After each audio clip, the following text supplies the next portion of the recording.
आज के क्लास में हम लोग कुछ फिजिक्स के प्रॉब्लम्स करेंगे जो आपको यूजफुल रहेंगे JEE मेंस और नीट एग्जाम के लिए। देखिए फर्स्ट प्रॉब्लम है question number 1। Two vibrating string of the same material but length L and 2L have radii 2R and R respectively. They are stretched under the same tension. Both the string vibrate in their fundamental modes, one of length L with frequency F1 and the other with frequency F2. Ratio F1 divided by F2 is given by। तो यहाँ पर दो string vibrate हो रही है, एक की length या को यहाँ पर दी गई है, एक की लेंथ जो आपको दी गई है वो L है। तो एक स्ट्रिंग जो वाइब्रेट हो रही है तो उसकी वाइब्रेटिंग लेंथ यहाँ पर दी गई है वो L है, और दूसरी स्ट्रिंग जो वाइब्रेट हो रही है उसकी लेंथ आपको दी गई है वो 2L है। तो ये यहाँ पर मैंने और एक स्ट्रिंग लगाई हुई है और इसकी जो वाइब्रेटिंग लेंथ है देखिए ये यहाँ पर है, ये यहाँ पर लेंथ इसकी 2L है।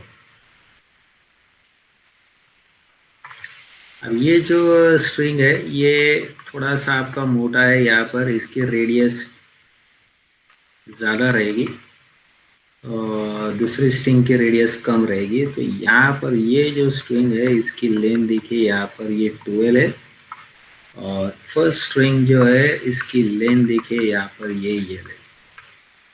और अगर आप इस स्ट्रिंग को देख रहे तो थोड़ा सा ये मोटा है, इसकी रेडियस 2R है, और ये जो स्ट्रिंग है इसकी रेडियस देखिए R है। तो ये मोटा स्ट्रिंग है और ये पतला स्ट्रिंग है, दोनों स्ट्रिंग को स्ट्रेच किया जा रहा है टेंशन T से। तो दोनों में स्ट्रिंग में जो अक्रॉस टेंशन है वो आपका सेम ही है, T है। अब यहाँ पे आपको सवाल पूछा जा रहा है कि दोनों की मटेरियल सेम है, लेंथ अलग अलग है, एक की लेंथ L एक की लेंथ 2L है, एक 2R रेडियस का एक रेडियस R का है, और दोनों भी फंडामेंटल मोड में वाइब्रेट हो रहे हैं। एक की फ्रीक्वेंसी F1 है, दूसरी की फ्रीक्वेंसी F2 है, दोनों फंडामेंटल मोड में वाइब्रेट हो रहे हैं। फंडामेंटल मोड मतलब एक लूप बना रहा है, यहाँ पर सिर्फ एक ही लूप में वाइब्रेट हो रहा है वो, यहाँ पर भी जो वाइब्रेट हो रहा है तो एक ही लूप में वाइब्रेट हो रहा है। और देखिए दोस्तों यहाँ पर इसकी फ्रीक्वेंसी F1 है, यहाँ पर इसकी फ्रीक्वेंसी F2 है, हमको F1/F2 निकालना है। तो फ्रीक्वेंसी ऑफ वाइब्रेटिंग स्ट्रिंग की फॉर्मूला जो है ये देखिए, फ्रीक्वेंसी जो है that is velocity upon wavelength, right. ये फ्रीक्वेंसी का फॉर्मूला है, that is velocity of wave upon wavelength, और velocity is the frequency of vibrations of the string, और velocity of wave in velocity of transverse wave in a string, इसका जो formula रहेगा that is under root of tension upon mass per unit length. ये formula है for the frequency of vibrating string. तो frequency of vibrating string is equal to velocity upon wavelength, velocity of the transverse wave in a string, velocity of the transverse wave in a string is equal to under root of tension upon mass per unit length। ये formula use करके हम लोग first frequency find करेंगे। और ये देखिए ये यहाँ पर जो लैम्बडा है यानी कि L जो है, L ये जो L1 है यानी कि ये L is equal to λ/2, right. और यहाँ पर जो ये 2L है दैट इज इक्वल टू λ/2। यहाँ पर मैं इसको λ1 रखता हूँ। यहाँ पे जो फर्स्ट फ्रीक्वेंसी रहेगी आपकी that is 1 upon λ1 under root of tension upon mass per unit length, और यहाँ पर जो F2 रहेगा तो आपका रहेगा 1 upon λ2 under root of tension upon mass per unit length. दोनों में देखो दोनों वायर्स में टेंशन सेम है, दोनों वायर्स में आपके टेंशन सेम है। और अब हम लोग क्या कर रहे हैं, λ1 की वैल्यू लिख रहे हैं। तो λ1 की वैल्यू जो यहाँ पर आएगी वो 2L आएगी, और यहाँ पर under root of tension upon mass per unit length है। और यहाँ पे ये सेकेंड डायग्राम में आप फ्रीक्वेंसी निकालने जाओगे तो λ2 आपका 1/4L है, that is under root of tension upon mass per unit length. अगर आप देखते हो दोनों वायर सेम ही मटेरियल की है, इनके दोनों वायर की डेंसिटी सेम है। अगर ये फर्स्ट वायर की हम डेंसिटी निकालते हैं तो that is mass upon volume, it is pi R square, volume का फॉर्मूला है pi R square into height. Right, यहाँ पे जो हाइट इनकी ये L1 रहेगी, यहाँ L1 is the length of the string vibrating और density of the material that is equal to mass of the vibrating wire divided by base area into height, यानी कि जो ये वायर की जो लेंथ है देखिए L2 आएगी, L1 आपका L है यहाँ पर, यहाँ पर जो L2 रहेगा ये आपका 2L रहेगा। तो आप देखिए अब हम लोग यहाँ पर मास पर यूनिट लेंथ निकाल रहे हैं, therefore M1 divided by L1 that is rho into pi R1 square. यहाँ पर जो मास 2 ओवर L2 निकाल रहे हैं मास पर यूनिट लेंथ, ये μ2 रहेगा और ये आपका μ1 है, ये हमने यहाँ पर μ1 निकाल दिया है, ये μ1 इक्वल टू निकाला है, ये μ2 निकाला हुआ है, and that is mass per unit length, that is density into pi into R2 square. अगर आप फर्स्ट रेडियस को R लेते हो तो फर्स्ट रेडियस आपको दिया गया है, ये अगर आप फर्स्ट रेडियस को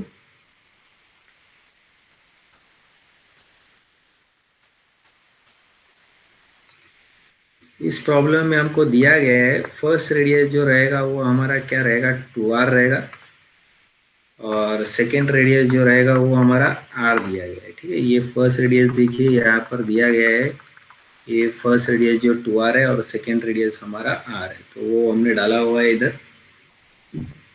और आप देखिए इसको जब हम सॉल्व करने जाएंगे, ये पहले वायर की मास पर यूनिट लेंथ जो रहेगी वो रहेगी density of wire pi into 4R square. Second wire की जो मास पर यूनिट लेंथ रहेगी वो आपकी रहेगी density into pi R square. अब हम क्या करेंगे कि फ्रीक्वेंसी को फाइंड कर रहे हैं तो हम F1 को फाइंड करेंगे यहाँ पर, first frequency of the vibrating wire. It is यहाँ पर दिया गया है, इस प्रॉब्लम में आपको दिया गया है that is 1/2L, 1/2L under root tension upon mass per unit length, that is rho upon pi into 4R square. अभी F2 अगर निकालने जाएंगे तो दैट इज 1/4L,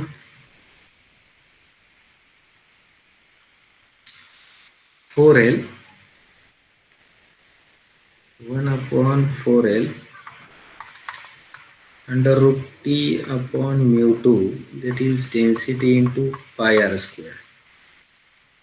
अगर इन दोनों फ्रीक्वेंसीज को देखिए, अगर आप डिवाइड करते हैं तो डिवाइड करने के पहले अगर इन दोनों फ्रीक्वेंसी को हम डिवाइड करते हैं तो डिवाइड करने के पहले हम इसको अंडर रूट 4 इसको बाहर निकाल सकते हैं, तो ये आपका 4L आ जाएगा under root T upon rho pi R square. तो देखिए यहाँ पर सेम आ गया, F2 भी आपका 1/4L है, तो देखिए ये दोनों आपका सेम ही है।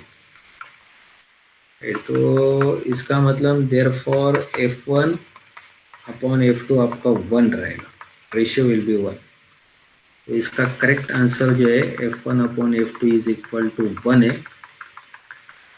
तो इसका जो आंसर है ये ऑप्शन नंबर डी है, फर्स्ट प्रॉब्लम का। राइट, अब नेक्स्ट प्रॉब्लम की तरफ बढ़ते हैं। A traveling wave in a straight string is described by the equation y is equal to a sin kx minus omega t, the maximum particle velocity। तो travelling wave का मतलब क्या है कि जो वेव आगे ट्रेवल करती है, राइट में जाएगी या लेफ्ट में जाएगी, यहाँ पर माइनस साइन है मतलब राइट में जा रही है, तो हमको पार्टिकल वेलोसिटी निकालनी है। तो y जो है वो डिस्प्लेसमेंट ऑफ द पार्टिकल है, तो उसका इक्वेशन दिया गया है y is equal to sine kx minus omega t. ठीक है। ये देखिए ये ट्रेवलिंग वेव है और ये कहाँ जा रही है, राइट में जा रही है।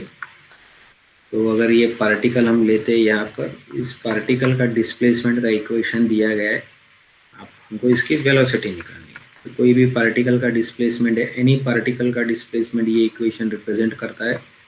हमको उसकी वेलोसिटी निकालनी है। तो first differentiation with respect to time, A into cos के एक्स माइनस ओमेगा टी, इसको डिफरेंशिएट करेंगे तो माइनस ओमेगा आएगा। तो आप देखिए अब ये वेलोसिटी जो रहेगी minus A W into cos के x minus omega T. Now for maximum velocity, अगर आप मैक्सिमम वेलोसिटी चाहते हैं तो देखिए ये कॉस ट्रिग्नोमेट्री फंक्शन है और ए डब्ल्यू तो कांस्टेंट है, यानी कि इसको मैक्सिमम लेना पड़ेगा वैल्यू।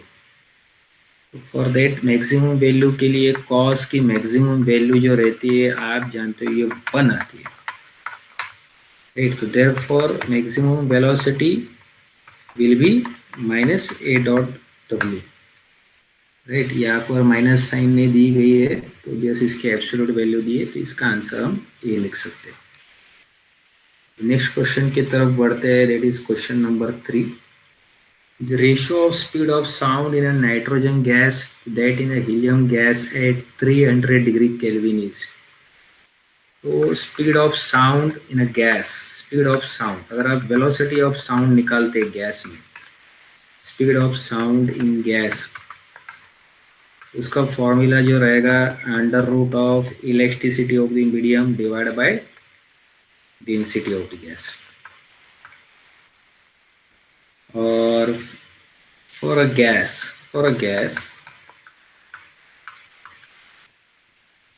अगर आप गैस में निकाल रहे हो तो ये फॉर्मूला लगेगा, electricity under root of electricity of the gas divide by density of a gas. और for a gas electricity of the medium will be equal to gamma into pressure.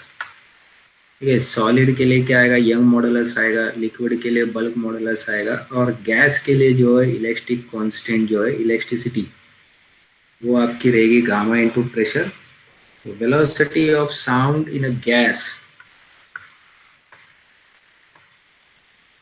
is equal to under root of gamma into pressure upon density of gas, right. अब gamma जो है ये Cp upon Cv है, that is 1 plus 2 by F. F is number of degree of freedom for the gas. Gamma यहाँ पर हम लोग निकाल सकते हैं, ये गैस के लिए यहाँ पर दिया गया है नाइट्रोजन गैस और हीलियम गैस, तो दोनों के लिए हमको निकालना पड़ेगा। अगर हम गामा हीलियम के लिए निकालते हैं तो हीलियम एक मोनो एटॉमिक मॉलिक्यूल है, तो इसको 3 डिग्री ऑफ फ्रीडम है, तो 3 + 2 5/3 आ जाएगा गामा। गामा अगर आप नाइट्रोजन के लिए निकालते हो तो डायटोमिक मॉलिक्यूल है, तो यहाँ पर उसकी 5 आ जाएगी, तो 5 + 2 7/5। ओके, अब हम लोग क्या करेंगे, सबसे पहले वेलोसिटी की एक इक्वेशन बनाएंगे, क्योंकि यहाँ पे प्रेशर को हम लोग एक्सप्रेस करेंगे in terms of molecular mass. तो फॉर गैस आप जानते हो पीवी हम लोग लिख सकते हैं, that is NRT, ideal gas equation. अगर इन गैस को हम लोग आइडियल गैस कंसिडर करते हैं तो PV is NRT. What is pressure, number of moles RT upon volume. और 1 मोल की मास कितनी रहती है, 1 मोल की मास देखिए मॉलिक्यूलर मास ये में, n मोल की मास क्या रहेगी, mass of the gas cross multiply n into m is equal to small m, therefore n is equal to m divided by m। आप p को हम लोग लिख सकते हैं, that is small m RT upon mv। Now we can write that velocity of sound in a gas is equal to under root of gamma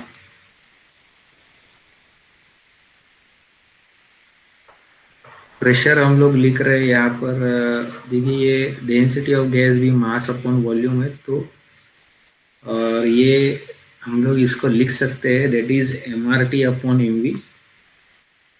mRT upon mv, और density of the gas is mass by volume. तो ये volume यहाँ पर cut जाएगा, M cut जाएगा। तो velocity of sound in a gas का formula आ चुका है। Velocity of sound in a gas that is under root of gamma R T upon molecular मास।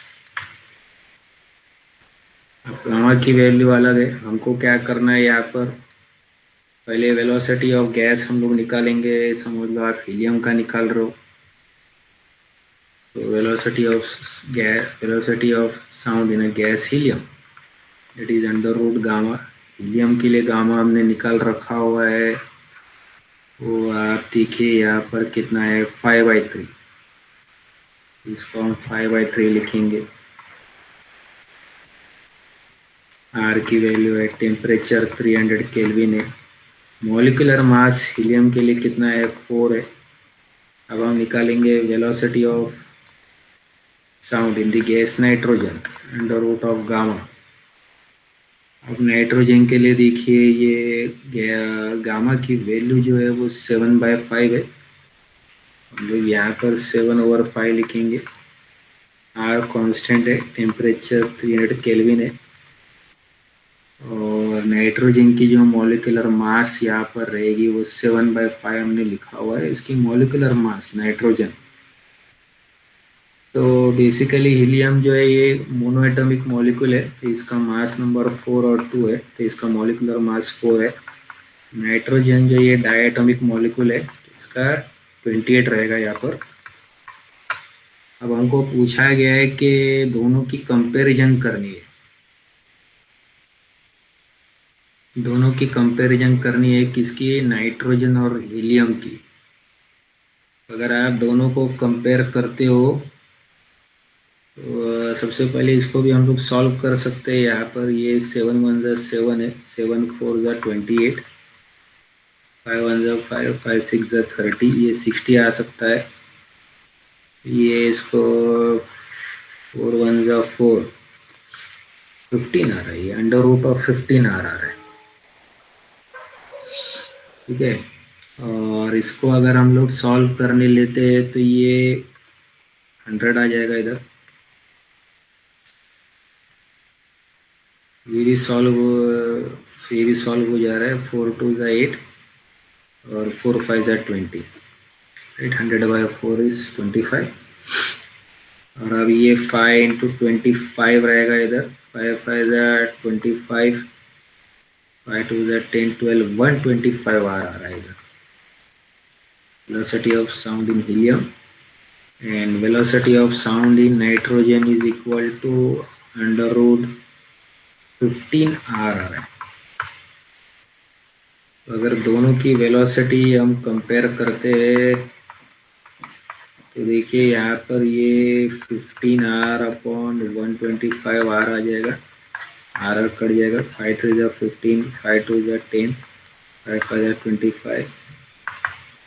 तो आप अंडर रूट 3/5 ले सकते हो, इसकी वैल्यू जो रहेगी अंडर रूट 3/5 है। ये वाला सी वाला इसका ऑप्शन है। ठीक है, अब नेक्स्ट प्रॉब्लम की तरफ बढ़ते हैं, that is problem number 4। A transverse wave is represented by y is equal to y0 sine 2 pi upon lambda vt minus x. For what values of lambda is the maximum particle velocity equal to twice the wave velocity? Travelling wave के लिए v और x दोनों साथ में होना चाहिए, तो ये इक्वेशन ट्रेवलिंग वेव की है। और यहाँ पर दिया गया है for what value of lambda is the maximum particle velocity is equal to twice the wave velocity. Wave velocity v है, और पार्टिकल वेलोसिटी हम निकाल सकते हैं, that is particle velocity for a travelling wave is dy/dt। That is you have to differentiate this function. तो हम लोग इसको डिफरेंशिएट करेंगे, d/dt y0 sine 2 pi upon lambda vt minus x तो यहाँ पर y0 कांस्टेंट है, तो y0 को हम बाहर निकाल सकते हैं, डिफरेंशिएट कर सकते हैं इस फंक्शन को, साइन को। तो sine 2 pi upon lambda V T minus x, तो इसको डिफरेंशिएट करने जाएंगे तो ये क्या आ जाएगा, हमारा कॉस आ जाएगा, cos 2 pi lambda V T minus x, और इसको हम डिफरेंशिएट करेंगे तो 2 पाई वी अपॉन लैम्बडा। तो ये जो है वेलोसिटी है, और आप देख रहे हो इसको, वेलोसिटी को हम ऐसा लिख सकते हैं y0 2 pi V upon lambda into cos 2 pi lambda V T minus x. और मैक्सिमम वेलोसिटी के लिए ये हो जाएगा मैक्सिमम वेलोसिटी। मैक्सिमम वेलोसिटी के लिए आप जानते हो ये कॉस को 1 होना पड़ेगा पूरा, कि मैक्सिमम वेलोसिटी के लिए इसकी वैल्यू 1 लेनी पड़ेगी। ओके राइट, ये सब चीज़ें कांस्टेंट है, तो इसकी मैक्सिमम वैल्यू कब आ जाएगी, जब कॉस का वैल्यू मैक्सिमम रहेगा। तो मैक्सिमम वेलोसिटी रहेगी 2 pi y0 into V upon lambda. और हमको यहाँ पर क्वेश्चन में पूछा गया है कि at for what value of lambda is maximum particle velocity twice the wave velocity. इसको ट्वाइस करना पड़ेगा अभी,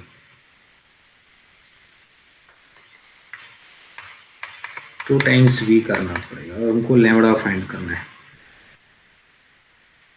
लैम्बडा की वैल्यू फाइंड करनी है।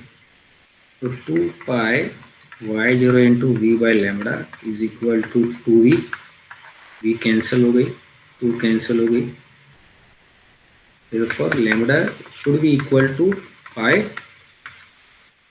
into y0।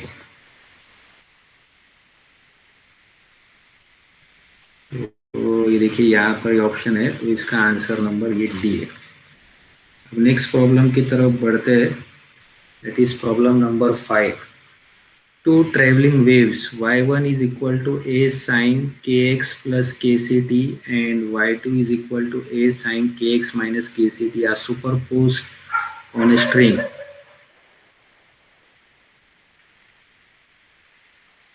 अब नेक्स्ट प्रॉब्लम की तरफ बढ़ते हैं। Two travelling waves y1 is equal to a sin k x plus k c t and y2 is equal to a sin kx minus k c t are superposed on a string। The distance between adjacent nodes is, okay, हम जानते हैं कि distance between adjacent node is lambda by 2। okay, answer that is distance between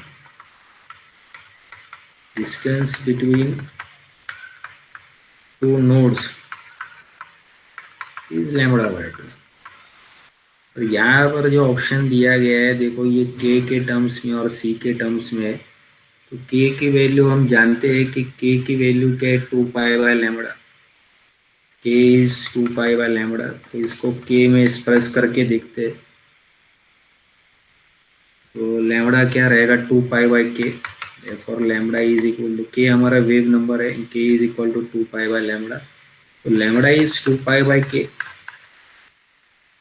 और यहाँ पर अगर हमने 2 pi by k डाला हुआ है तो क्या हो जाएगा, distance between two nodes, what will be distance between two nodes. अगर लैम्बडा को 2 पाई बाय k आपने डाला तो 2 कैंसिल हो गया, तो बचा क्या है, पाई बाय k। ऑप्शन है क्या यहाँ पर देखेंगे, पाई बाय k, ये ऑप्शन है यहाँ पर पाई बाय k, इसका आंसर यहाँ पर दिया है। I hope students it is clear to all of you. Thank you everybody.